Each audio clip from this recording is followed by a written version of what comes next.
Hola y bienvenidos a este nuevo análisis. Hoy nos vamos a poner el sombrero de analistas, casi como si fuéramos guías pedagógicos en una expedición, porque lo que tenemos entre manos es de todo menos trivial.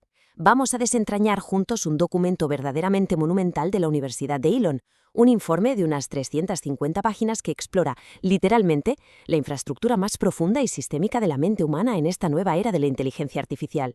No estamos hablando del enésimo aparato tecnológico ni de una simple actualización de software de nuestro teléfono. ¿Qué va?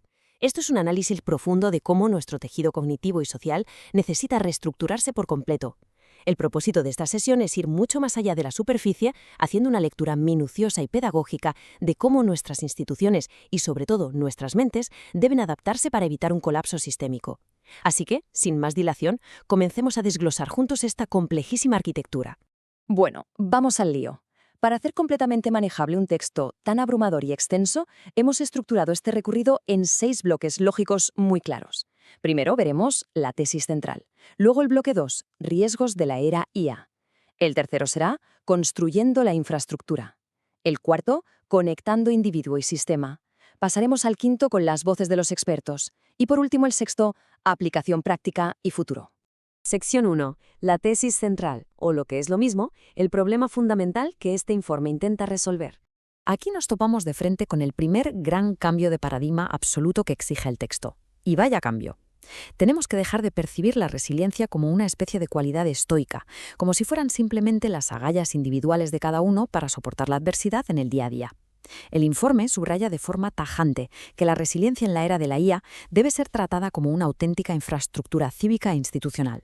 Es decir, es un imperativo de diseño colectivo, no una carga solitaria que deba llevar cada persona sobre sus hombros. Si permitimos que todo el peso de adaptarse a estos cambios tecnológicos monumentales recaiga únicamente en el individuo, el colapso sistémico está más que garantizado. Es como pedirle a un solo ciudadano que construya una autopista con sus propias manos. Sencillamente no tiene sentido. Necesitamos andamiaje social. Para ilustrar la urgencia de esto, el autor nos introduce un concepto brillante: el triaje cognitivo. Resulta que la inteligencia artificial avanza a una velocidad que es infinitamente superior a la capacidad humana para crear gobernanza o regulación. A medida que la tecnología supera de forma tan apabullante a la política, la humanidad se ve forzada a entrar en este estado de triaje.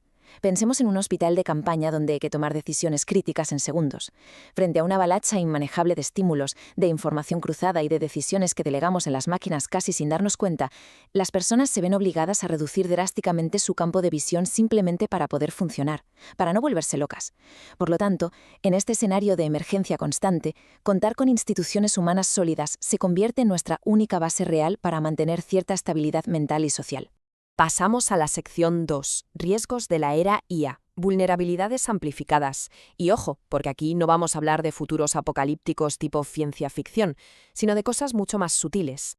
Si analizamos los riesgos sistémicos y silenciosos que ya se están colando en nuestra cotidianidad digital, vemos algo fascinante desde un punto de vista pedagógico. La inteligencia artificial no es que traiga problemas 100% nuevos, es que actúa como un megáfono que amplifica enormemente las vulnerabilidades cognitivas que los humanos ya teníamos. Por ejemplo, si hace 10 años el gran problema era el consumo pasivo de información, es decir, tragarnos las noticias sin pensar demasiado, ahora nos enfrentamos a algo llamado atrofia cognitiva extrema y a la deriva hacia la verdad por defecto. ¿Qué es esto? Pues es esa inercia peligrosísima donde la repetición constante e incesante de textos, imágenes o voces generadas por IA se convierte en una especie de falsa autoridad irrefutable. Terminamos asumiendo que lo que dice la máquina es la verdad por defecto, y eso, poco a poco, va erosionando nuestra capacidad analítica y crítica. Para entender a fondo cómo funciona esta manipulación algorítmica, el texto utiliza una analogía literaria y visual que da en el clavo: los partidos de hockey sobre hielo. Imaginemos que estamos viendo un partido. De repente estalla una pelea masiva en la pista. Los jugadores se lían a golpes. ¿Qué hace el público? Pues enloquece, se pone en pie, la atención se dispara al máximo nivel, aunque el juego real, el deporte en sí, se haya detenido por completo. Pues bien, los algoritmos de las redes sociales y de las IAs actuales actúan exactamente igual. Priorizan y recompensan el conflicto, la indignación y la polarización, porque eso es lo que maximiza el engagement, el tiempo que pasamos pegados a la pantalla. Al hacer esto, sacrifican nuestra agencia humana y explotan sin piedad nuestros automatismos cognitivos más básicos. Y el resultado directo de todo este proceso es que en nuestra realidad compartida, esa base común sobre la que debatimos como sociedad acaba completamente fracturada. Y esto nos lleva a la primera de las grandes reflexiones del informe, una cita demoledora de Chris Bowes. Al diseccionar esta afirmación, nos encontramos ante un diagnóstico puramente sistémico de cómo y por qué fallan las grandes infraestructuras tecnológicas.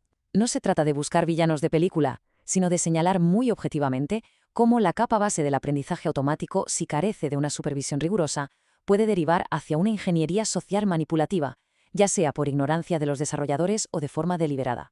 Es un recordatorio pedagógico vital. La supuesta neutralidad matemática de los algoritmos es, casi siempre, una ilusión.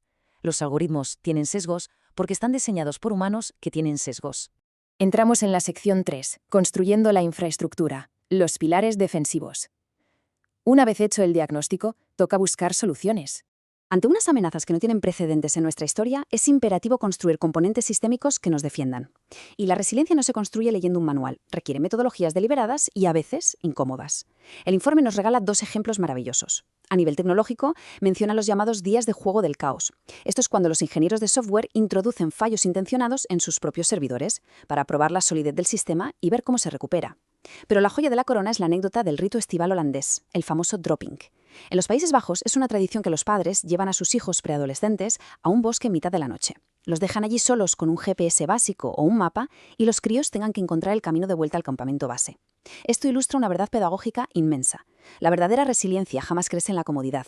Se forja cuando nos colocamos intencionadamente en entornos desafiantes, que nos obligan a resolver problemas y a desarrollar independencia. Esto entronca perfectamente con nuestra segunda gran cita, de Alison Poltok, que ancla definitivamente lo que venimos comentando. No podemos depender de que la gente simplemente aprenda a meditar o a tener atención plena para soportar el estrés crónico que genera la tecnología. Eso es poner una tirita en una hemorragia. Lo que nos dice el texto es que es absolutamente necesario reconfigurar la base misma de nuestras instituciones educativas y culturales. Hay que proteger la agencia humana por diseño. El entorno digital tiene que ser seguro desde sus cimientos, promoviendo el bienestar colectivo en lugar de ser un campo de minas cognitivo que tenemos que sortear individualmente cada mañana. Vamos con la sección 4, conectando individuo y sistema. Interconectividad.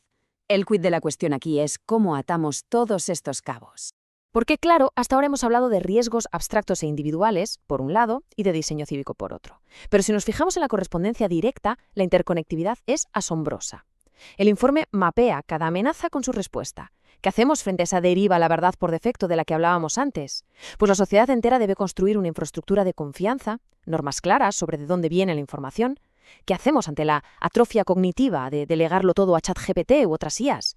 Requerimos programas de mantenimiento intencionado de habilidades humanas, seguir enseñando a escribir, a calcular, a pensar, aunque la máquina lo haga más rápido. Y contra el incesante ruido como resultado que inunda las redes, es obligatorio cultivar e institucionalizar lo que los expertos denominan vigilancia epistémica. Básicamente, dotar a la población de un radar crítico infalible para distinguir el grano de la paja. Cada fallo individual requiere una red de seguridad colectiva. Llegamos así a la sección 5, Voces de los expertos, donde vamos a definir el futuro a través de las mentes más brillantes de este informe. Aquí tenemos la tercera reflexión potente y posiblemente la frase que mejor encierra el debate filosófico de nuestra era. Fijaos qué forma tan elegante de plantear una elección existencial. Si nosotros como sociedad decidimos que la inteligencia artificial es un destino inevitable, una especie de fuerza de la naturaleza ante la que solo podemos agachar la cabeza y someternos pasivamente, entonces nuestra resiliencia se marchitará. Pero si cambiamos el chip, si la tratamos como lo que realmente es, una mera infraestructura sujeta a diseño democrático, a regulación, a escrutinio público, entonces estamos reclamando la gobernanza activa. La resiliencia humana en ese escenario tiene espacio de sobra para crecer y expandirse. Todo depende del marco mental que elijamos. Y para rematar este bloque, la cuarta cita clave de David Vivancos, que da una vuelta de tuerca muy interesante a la tesis anterior. Pretender ser un ludita moderno, aislarse por completo o esconderse del avance de la IA es, francamente, una fantasía. Es una ilusión que lo único que garantiza es que te vas a quedar en los márgenes de la sociedad. Como nos dice el análisis, no podemos simplemente hacer un boicot y rechazar el edificio tecnológico que ya se está construyendo a nuestro alrededor.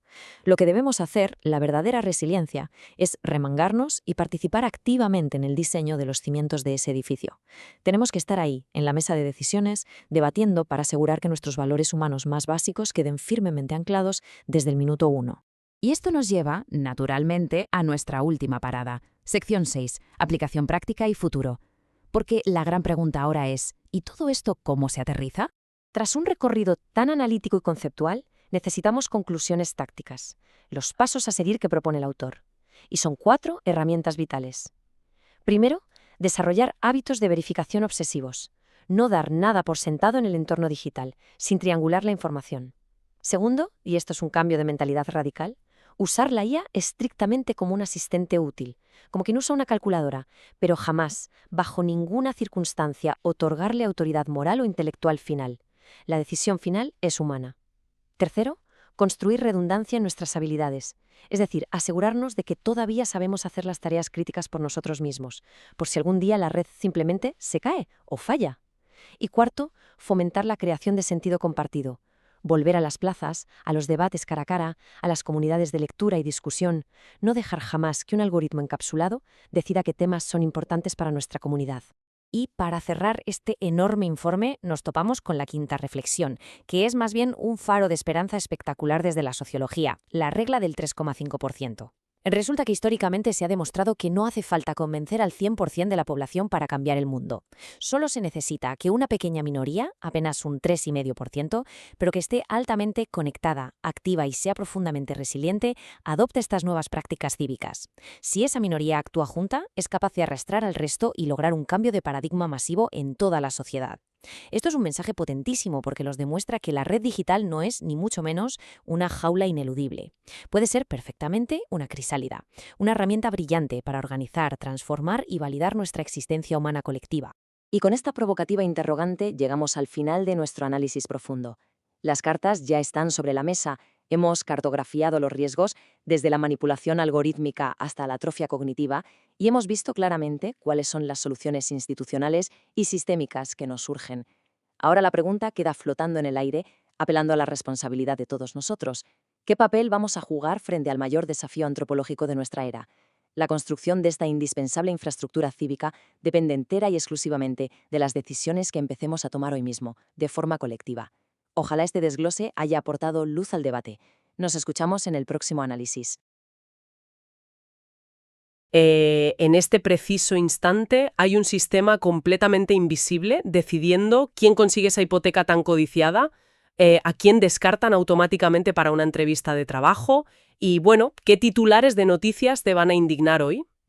Totalmente. O sea, ya no encendemos la inteligencia artificial para usarla. Es que vivimos directamente dentro de ella. Eso es. Se ha convertido, digamos, en el aire que estructura las decisiones de nuestra sociedad, un entorno omnipresente que respiramos sin darnos cuenta. Y, a ver, el problema principal de no darnos cuenta es que, históricamente, el ser humano siempre ha evaluado la tecnología como algo externo. Claro, como una herramienta, ¿no? Exacto.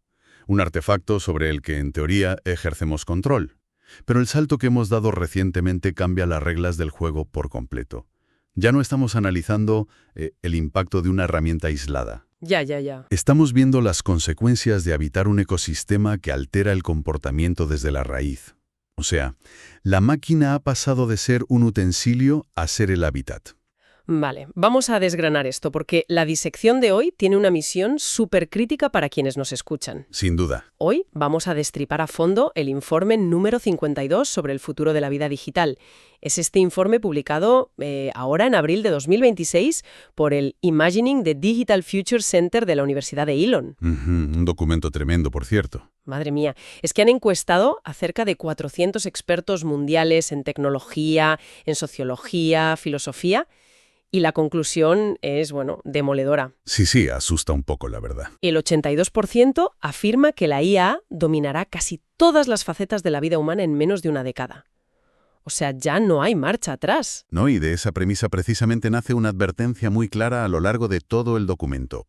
La resiliencia humana tradicional, esa imagen tan romántica que tenemos del individuo apretando los dientes para superar un obstáculo a base de pura fuerza de voluntad. El típico echarle ganas, ¿no? Exacto. El echarle ganas es oficialmente insuficiente hoy en día. Pedirle a un ciudadano cualquiera que se enfrente a pecho descubierto a infraestructuras invisibles que están curando su realidad a cada milisegundo, pues es absurdo. Es imposible. O sea, se exige una reestructuración radical impulsada por las propias instituciones para poder sobrevivir a esta era. Pero a ver, Pedirle a las grandes instituciones que nos salven de la IA suena un poco a utopía burocrática, ¿no crees? Bueno, sí, un poco sí. Tenemos aquí es que este ecosistema está estrechando el libre albedrío ahora mismo, de forma invisible. Y ese es el escepticismo correcto. O sea, las instituciones van tardísimo. Ya te digo. Y por eso el informe subraya tanto el cambio de paradigma de pasar de herramienta a entorno. En los ensayos de pensadores como Tracy Follows o Paul Saffo, que se incluyen en el informe, vemos una redefinición completa de lo que significa existir hoy. Ujú. Follows, por ejemplo, introduce un concepto que llama machine, M-E-C-H-I-N-E, que podríamos traducir como la fusión entre el yo y la máquina. ¡Qué locura de concepto! Sí, y ella postula que la identidad moderna se ha fracturado violentamente en dos mitades.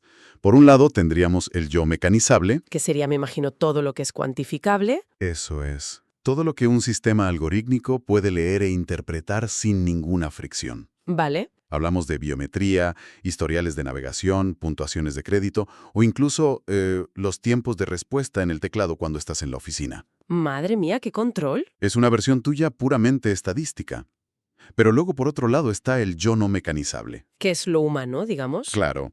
El juicio crítico, la intuición, el razonamiento ético complejo, la imaginación, o esa capacidad tan nuestra de cambiar de opinión simplemente por un presentimiento. Ya, ya. Y el conflicto surge porque este nuevo hábitat nos exige que nuestro yo mecanizable sea perfecto y constante. Es que, o sea, pensándolo bien, esto es como nuestra relación histórica con el océano. Ujú. A ver, explícate. Pues que durante siglos los humanos fuimos navegantes, ¿no? Íbamos al mar, nos subíamos a un barco, echábamos las redes, usábamos el mar como un recurso, como una herramienta, y luego volvíamos a la seguridad de la tierra firme.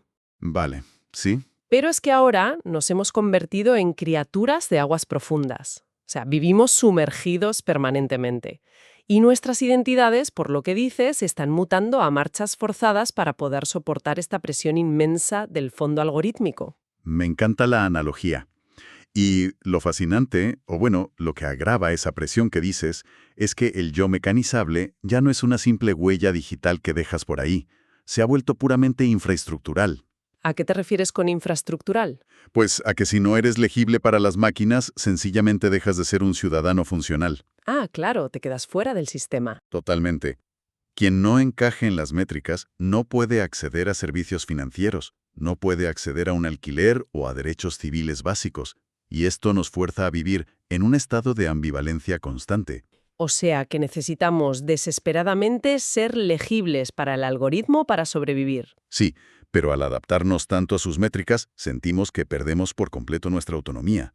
Y fíjate que Paul Saffo añade una capa todavía más oscura a toda esta inversión. Miedo me da. Él predice que la inteligencia artificial va a eliminar para siempre la soledad humana. A ver, espera, frenemos un momento aquí. Eliminar la soledad humana suena así sobre el papel como el santo grial de la tecnología, ¿no? Ya, claro, visto así. Es que tenemos una epidemia de soledad terrible en la sociedad moderna. ¿Por qué alguien vería la erradicación de esta soledad como una tragedia? Pues porque estamos confundiendo tener compañía genuina con tener una estimulación constante y carente de fricción. Ah, vale.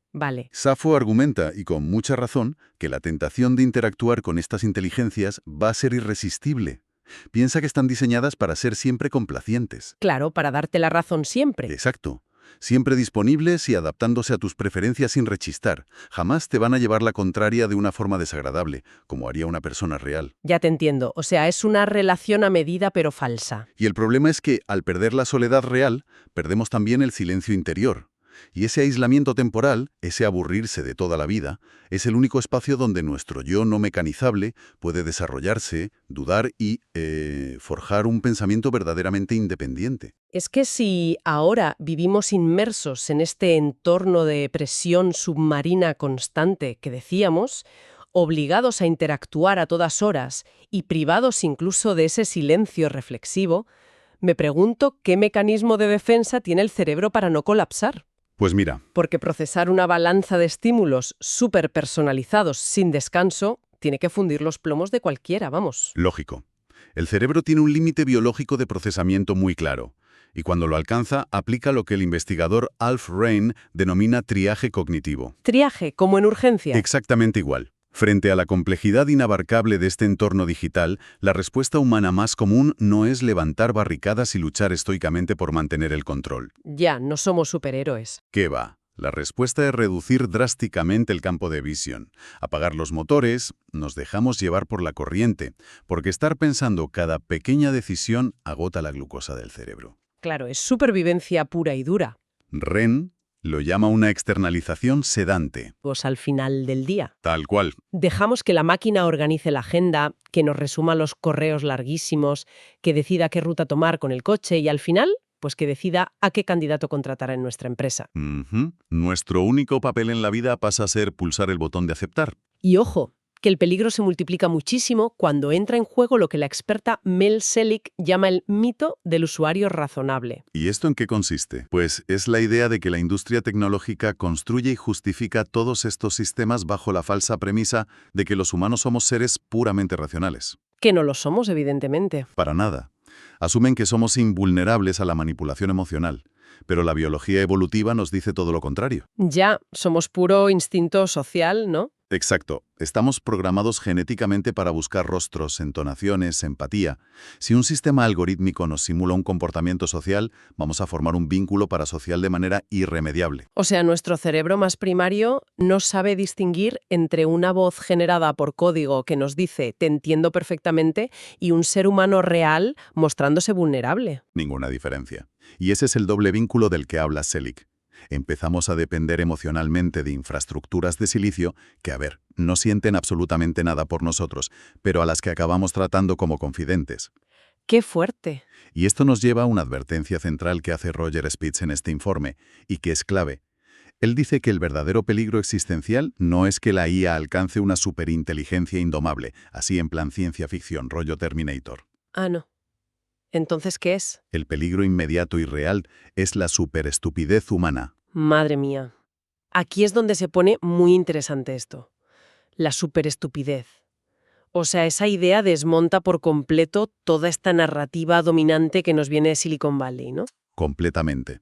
Esa narrativa de que externalizar las tareas aburridas nos eleva y nos va a dejar un montón de tiempo libre para ser poetas y filósofos. Ese es un cuento. Es que pensémoslo con lo que pasó con el GPS de los coches. Ah, muy buen ejemplo, sí. Antes teníamos mapas de papel, desarrollábamos un mapa mental, un hipocampo súper fuerte y un sentido de la orientación espacial brutal.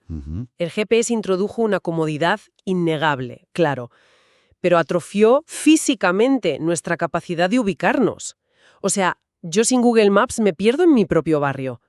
Y lo que me estás diciendo es que la IA está haciendo exactamente eso, pero aplicándolo a nuestro sentido de orientación moral y ético. Es que si conectamos esto con el panorama general, las implicaciones de esa atrofia moral son inmensas, sobre todo si observamos cómo altera nuestras expectativas humanas básicas. Claro. Selig detalla en el informe cómo todos estos patrones de relación que internalizamos trabajando con la IA van a acabar contaminando nuestra vida personal. Nos vamos a volver insoportables. Claro, es que acostumbrarse a tener un asistente algorítmico que te responde en milisegundos, que recuerda cada pequeño detalle de conversaciones pasadas y que encima no tiene días malos, pues reescribe el estándar de lo que esperamos de cualquier interacción. O sea que vas a llegar a casa, después de interactuar con un sistema informático perfecto en la oficina, intentarás tener una conversación profunda o compleja con un familiar y te parecerá una experiencia súper frustrante, súper lenta y plagada de errores. Eso es. Las relaciones interpersonales nos empezarán a parecer inadecuadas. La fricción natural de relacionarse con otro ser humano, los olvidos, las dudas, el conflicto de intereses que surge siempre, todo eso se percibirá como un defecto inaceptable. Tela, ¿eh? Y esa externalización sedante de la que hablábamos antes nos hace sentir, a corto plazo, enormemente productivos. Porque, oye, la bandeja de entrada está a cero. Ya, claro. El subidón de eficiencia. Pero el precio a pagar es la erosión total de nuestra paciencia y de nuestra empatía. Y claro, al tener todos esos paneles de control llenos de lucecitas verdes indicando que estamos al máximo de productividad, caemos en un espejismo brutal. Totalmente. Parecemos personas increíblemente resilientes y súper adaptadas al futuro por fuera. Pero bajo esa fachada de eficiencia fluida hay un vacío de agencia total. Somos cascarones vacíos. Y de hecho, el investigador Matthew Gastin aborda precisamente esta ilusión de estar al mando. Él advierte que confundir la adaptabilidad con la resiliencia es una trampa peligrosísima. Explica eso de la trampa. A ver, si tú delegas toda la carga cognitiva a un sistema informático y resulta que las cosas funcionan sin contratiempos, pues puedes llegar a creer que eres moderno, eficiente y resiliente. ¿Te crees el rey del mambo? Claro. Exacto. Pero Agustín formula una frase en el informe que de verdad debería enmarcarse. Dice, soportar sin autoría no es resiliencia. ¡Wow! Si no has sido parte del proceso, si no entiendes los motivos reales detrás de un resultado que te da la máquina, has perdido tu presencia interpretativa. Eres literalmente un mero espectador de tu propia vida. Soportar sin autoría no es resiliencia. O sea, es un golpe de realidad brutal. Sí que lo es, ¿sí? Y es que esto conecta directamente con lo que el filósofo Fabio Morandina Huerma llama la descapacitación moral. Exacto, el deshacerse de la culpa. Claro. Pensémoslo en un entorno de alto riesgo, para que nos entienda la audiencia, como un hospital o un departamento de recursos humanos. Un algoritmo procesa miles de datos y recomienda denegar un tratamiento médico vital o, no sé, despedir a un empleado que lleva 10 años. Ya. Y el profesional humano simplemente mira la pantalla, hace clic y firma la autorización. Al hacer eso, la carga psicológica de la culpa, el peso ético de arruinarle la vida a alguien, desaparece por arte de magia. Se esfuma. La responsabilidad muta y se transfiere al código.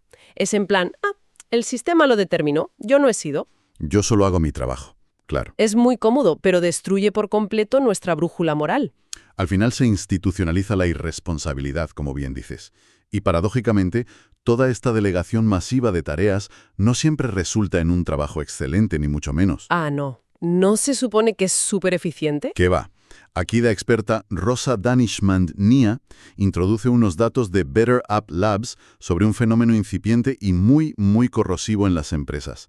Lo llaman el work slop, o en español, la basura laboral digital. A ver, yo había oído el término slop para referirse a esas típicas imágenes súper extrañas de IA que te inundan las redes sociales últimamente, pero aplicarlo al entorno laboral abre un melón muy distinto. Ya te digo, es un concepto que define el trabajo generado por inteligencia artificial que tiene una apariencia externa de ser súper sofisticado, pero que estructuralmente lo que hace es crear trabajo oculto. A ver, ponme un ejemplo de eso, porque me interesa. Pues imagínate la generación de un análisis de mercado de 80 páginas. Le pides a la IA que te lo haga y tarda 5 segundos. Vale, el culmen de la eficiencia, ¿no? Eso parece.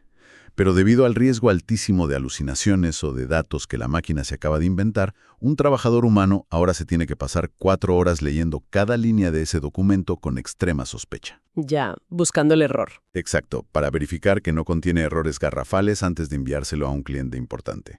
O sea que el esfuerzo se traslada simplemente de la fase de creación a una fase de auditoría exhaustiva. Eso es. Y claro, eso destruye la confianza entre los departamentos y acaba inflando el volumen de información vacía que circula por las oficinas de la empresa. Normal. El workslop satura todos los canales de comunicación y genera un agotamiento brutal que, de nuevo, nos empuja al cerebro a aplicar ese triaje cognitivo del que hablábamos. Es un círculo vicioso perfecto. Madre mía. A ver, sabiendo que esto es un círculo vicioso de manual y que además nuestro instinto primario es ceder el volante para evitar toda esta fatiga mental, la pregunta es obligada. ¿Qué opciones nos quedan? Pues hay varias, ¿eh? Porque es muy fácil para quien nos escucha creer que tiene las riendas del mundo digital simplemente porque aprueba docenas de notificaciones en el móvil al minuto. Claro. Pero si esa eficiencia algorítmica es solo una falsa resiliencia que nos convierte en pasajeros de un tren que va sin maquinista, supongo que el informe no nos deja abandonados simplemente con este diagnóstico tan pesimista, ¿no? No, para nada. ¿Hay alguna vía de escape estructural o personal que propongan estos expertos? Sí. De hecho, el informe dedica una gran parte a establecer defensas. Y subraya algo muy importante. La tecnología no se va a regular a sí misma, por arte de magia. Eso desde luego. A nivel institucional, por ejemplo, exigen la implementación de auditorías de seguridad que sean externas y obligatorias antes de lanzar cualquier modelo grande de IA al mercado. Eso me parece básico. Ya. Pero, a mi parecer, lo más radical que proponen es crear zonas libres de IA por ley. Zonas libres de algoritmos. O sea, como establecer reservas naturales, pero para proteger el ecosistema de la cognición humana. Me parece una pasada. Literalmente eso. Espacios de interacción civil, educativa o laboral donde el uso de inteligencia artificial predictiva esté estrictamente prohibido. Qué bueno. Todo para preservar la interacción humana no mediada. Pero bueno, más allá de hacer leyes, expertos como Andrea Lavaza y Arlindo Oliveira apuntan a una transformación en cómo educamos. Hablan de introducir la alfabetización existencial. Alfabetización existencial. Sí. Y esto choca, pero frontalmente, con la moda actual de enseñar a la gente a ser ingenieros de prompts o a escribir mejores comandos para hablar con la máquina. Claro, a ver, es que aprender a escribir un prompt asume que la máquina siempre va a tener esta estructura actual de chat. Exacto. Y eso es una habilidad súper técnica que probablemente, no sé, quede obsoleta en 2 años cuando la IA aprenda a leer nuestra intención sin necesidad de que le escribamos un texto. Segurísimo. Por eso, la alfabetización existencial va mucho más a la raíz del pensamiento crítico. Consiste básicamente en enseñar a cuestionar las premisas invisibles que un sistema algorítmico asume como ciertas. Es entrenar el cerebro para detectar inconsistencias. Vale. Pero, fundamentalmente, es desarrollar una profunda tolerancia a la ambigüedad y al malestar cognitivo. O sea, recuperar el inmenso valor de no tener la respuesta inmediata a todo en el bolsillo. Tal cual. Recuperar la fricción deliberada. Es que la ineficiencia no siempre es un error del sistema que haya que pulir y eliminar.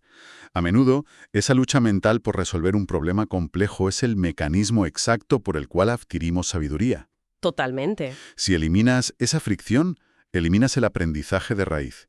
De hecho, varios expertos en el informe sugieren instaurar simulacros regulares de IA apagada en las organizaciones. Ostras.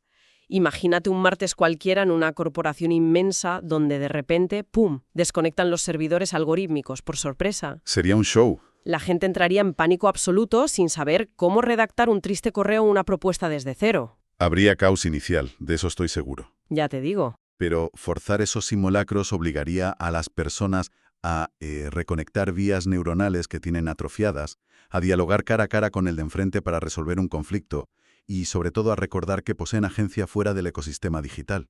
Es como un entrenamiento de resistencia puro y duro para nuestro yo no mecanizable. Exactamente. Y bueno, esto nos lleva a la resistencia ya en el ámbito más personal y físico, que de todas las propuestas que he leído en el informe, la visión del futurista Greg Sherwin sobre lo que él llama las comunidades analógicas es probablemente la más reveladora para mí. Es que es un temazo ese. Vivimos constantemente bombardeados por el marketing del hogar inteligente, ¿no? Cerraduras conectadas a Internet por Wi-Fi, neveras que te auditan las calorías que comes, altavoces en el salón que escuchan tus susurros. Sí, una invasión. Pues Sherwin vaticina que habrá un movimiento contracultural y con mucho impacto hacia los hogares tontos, o dumb homes. El dumb home como el nuevo símbolo de estatus y privacidad, ¿no? Totalmente. Me encanta la idea. Un santuario físico, donde las paredes, por fin, no tengan oídos algorítmicos. ¡Qué paz! Un salón donde el único ruido sea el de las páginas de un libro de papel al pasarlas. Donde la nevera se dedique pura y exclusivamente a enfriar los alimentos. ¿Como tiene que ser? Exacto. Sin juzgar tus decisiones de consumo, ni enviar un informe de tu eficiencia energética a un servidor que está, yo que sé, a miles de kilómetros en otro continente. Ya ves. Para cualquier persona de nuestra audiencia que busque un poco de claridad mental hoy en día, encontrar tiempo lejos de los sensores, mancharse las manos de tierra en el jardín o tener una sobremesa sin pantallas cerca ya no es un capricho nostálgico de abuelos. No, ¿qué va? Es una necesidad médica imperiosa para blindar nuestro intelecto.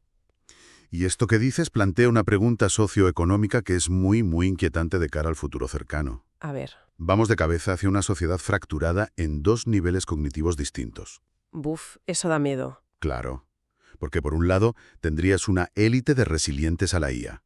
Individuos con dinero y recursos que utilizan la tecnología a su favor, sí, pero que pueden permitirse el lujo de la fricción, protegiendo espacios analógicos y hogares tontos. Y por otro lado, tendrías a la gran masa de expuestos a la IA. Personas que por falta de alfabetización existencial o simplemente por falta de recursos económicos quedan reducidas a siervos pasivos del algoritmo. consumiendo, me imagino, la realidad premasticada que el sistema decida darles. Exacto, una papilla digital. Es una visión de tecnofeudalismo brutal, la verdad, y nos demuestra que mantener intacta nuestra capacidad de frustrarnos, de discutir acaloradamente, de dudar sin recurrir a mirar una pantalla, es básicamente nuestra única póliza de seguro contra la sumisión total. Es que es un esfuerzo diario. Esto no se soluciona borrando una aplicación del móvil en un arrebato de indignación. No, claro que no. Exige replantearse seriamente qué tipo de interacciones estamos dispuestos a externalizar y cuáles son sagradas. Pues mira, para ir atando los cabos de esta inmersión documental, creo que la evolución de la que hemos hablado hoy es de un vértigo absoluto. Sí. Hemos pasado de considerar a la inteligencia artificial como una simple herramienta a entenderla como este hábitat, este océano en el que nadamos todos los días. Forzando además la aparición de ese mejine, donde nuestra identidad se divide dolorosamente entre lo que la máquina puede leer y lo que nos hace profundamente humanos. Eso es. Hemos visto cómo nuestro cerebro pobrecito se rinde mediante el triaje cognitivo, externalizando la brújula moral y generando esa tremenda avalancha de work slop o basura corporativa. Que es un drama en las oficinas. Y finalmente, creo que queda clarísimo que la salvación no es solo individual, que exige políticas estructurales, exige recuperar esa fricción deliberada de la que hablábamos y sobre todo construir esos maravillosos hogares tontos que protejan nuestro silencio. El diagnóstico está muy claro y, los desafíos son de escala tectónica. Sin embargo, para no dejar a quienes nos escuchan anclados en un pesimismo tremendo, me gustaría lanzar un último pensamiento provocador. Venga, a ver. Lo plantea el futurista June Smart, justo en los márgenes de este informe y de este debate. Te escucho. Pues Smart plantea que el mecanismo de defensa definitivo frente a toda esta inteligencia artificial descontrolada no vendrá exclusivamente de apagar servidores o de la resistencia analógica de los humanos. Ah, ¿no? No. Él dice que la salvación podría venir de otras inteligencias artificiales. Espera, ¿cómo? IAs luchando contra IAs. Exacto. Imagina un futuro muy cercano donde logramos desarrollar verdaderos sistemas inmunológicos de IA. ¡Wow! No sistemas diseñados para generar texto comercial o imágenes hiperrealistas, sino redes masivas de agentes algorítmicos descentralizados cuya única función sea auditar constantemente el entorno digital a nuestro alrededor. O sea, serían como los glóbulos blancos de nuestro ecosistema informativo. Máquinas vigilando incansablemente a otras máquinas por nosotros. Exactamente eso. IAs entrenadas específicamente para detectar sesgos ocultos, para interceptar manipulaciones parasociales y para bloquear alucinaciones algorítmicas mucho antes de que lleguen a rozar siquiera nuestra pantalla. ¡Qué pasada! Sería una simbiosis tecnológica donde empleamos el propio tejido del entorno digital para neutralizar a sus propios patógenos. Y eso nos permitiría vivir en ese océano sin ser aplastados por la presión. Es brillante, Es un cambio de perspectiva enorme. Pasar de ver la IA solo como una amenaza constante a imaginar una coevolución donde la tecnología nos sirva de anticuerpo para sus propios excesos. Pues me parece una visión verdaderamente espectacular para cerrar la disección de hoy. Desarrollar anticuerpos sintéticos para poder proteger la fragilidad de nuestra agencia humana. Es una idea fantástica para que nuestra audiencia se la lleve y la reflexione un rato en solitario. Sí, da para pensar largo y tendido. Pues muchísimas gracias por acompañarnos en esta exploración profunda del informe. Frente a este nuevo océano algorítmico inmenso que nos rodea, yo estoy convencida de que la mejor postura es mantener la mente muy fría y aplicar siempre el KCSS. Keep calm and see the solutions. Exacto. Mantener la calma y buscar las soluciones de frente. Y sobre todo, no olvidar jamás que este enorme despliegue tecnológico solo tendrá sentido si nosotros, que estamos en el centro de todo, nos empeñamos en seguir siendo intencionada, friccional y maravillosamente humanos. Hasta la próxima.